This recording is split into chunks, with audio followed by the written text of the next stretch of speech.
Здравейте, аз съм Габриела Ахчийска, уча в 32 СОУ Свети Климент Охридски и днес съм тук, защото участвам в инициативата на Столична библиотека, библиотекар за един ден.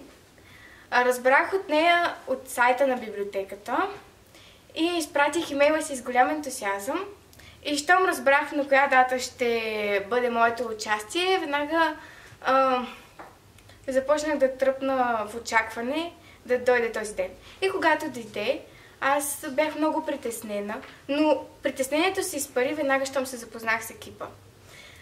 Защото тези хора наистина разчупват от всякъде стереотипа за библиотекар. Те не са нито кисели, нито ти шуткат постоянно, защото вдигаш шум. Естествено, ако прекаляваш, няма как да не ти се скарат. Те наистина си вършат работата с удоволствие и се опитват и на теб да ти предадат това, като те насочват към различни книги и ти показват най-различни автори.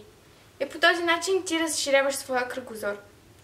Аз наистина много се радвам, че имах честа да се запозная с Евгений, който беше наистина много добър учител и ми показа за толкова малко време, според мен, лично успя да ми покаже най-различни тънкости и изобщо как протича или даже как би трябвало да протича на библиотекарска работа, защото не всички библиотекари са като него. И Роси, която напомняше на Евгений да не се увлича чак толкова и че трябва да има и време за почивка. И ми беше морална подкрепа, когато изпадах в някакви притеснителни ситуации.